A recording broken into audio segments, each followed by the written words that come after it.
नमस्कार, स्वागत आहे तुमचं माझ्या चॅनलवरती। आज आपण टिफिनसाठी सुकी चवळीची भाजी बघतोय।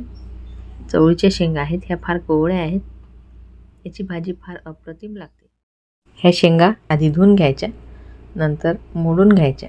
लसूण, हिरवी मिरची, जिरे आणि कोथिंबीर ह्याचा ठेचा करून घेणार आहोत। यामध्ये हा ठेचा फार स्वादिष्ट लागतो। आता ह्या शेंगा आपल्या मोडून झालेल्या आहेत। खलबत्त्यामध्ये आपण हिरवी मिरची, कोथिंबीर, लसूण आणि जिरे कुटून घेतलेलं आहे। आता इथे तेल तापलेलं आहे, त्यामध्ये जिरे मोहरी घालून झालेली आहे। हा ठेचा घालायचा, जरा झणझणीत छान लागते ही भाजी।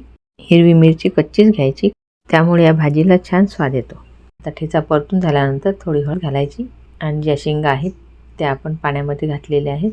नंतर यामध्ये घालून घ्यायच्या। थोडं चवीनुसार मीठ घालायचं। या भाजीला पाणी घालायची आवश्यकता नाही, अगदी वाफेवर ह्या शेंगा छान मऊसूत शिजतात। तुम्ही रंगसुद्धा बघू शकता, याचा हिरवागार येतो। त्याच पद्धतीने हिरव्यागार अशा गवारीच्या शेंगांची भाजीसुद्धा बनवायची।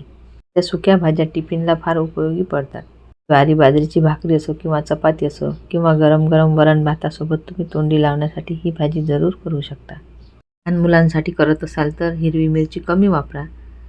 तुम्ही लाल मिरची पावडर वापरून जर ही भाजी बनवली असेल, परंतु हिरवी मिरची घालून ही भाजी बनवा। अगदी झटपट तयार होते, परंतु स्वादिष्ट लागते। आता भाजून घेतलेल्या शेंगदाण्याचा कूट घालायचा, आपल्या आवडीनुसार कमी जास्त करू शकता। तुम्ही बघू शकता आपली भाजी एकदम 10 मिनिटातच तयार झालेली आहे। भरपूर अशी वरून कोथिंबीर घालायची आणि सर्विंग बाउलमध्ये काढून घ्यायची। अशा प्रकारे आपली चवळीच्या शेंगांची भाजी तयार झालेली आहे। रेसिपी आवडल्यास लाईक, शेअर आणि चॅनलला सबस्क्राईब जरूर करा। रेसिपी बघितल्याबद्दल धन्यवाद। पुन्हा भेटू अशाच नवीन रेसिपीसोबत, तोपर्यंत नमस्कार।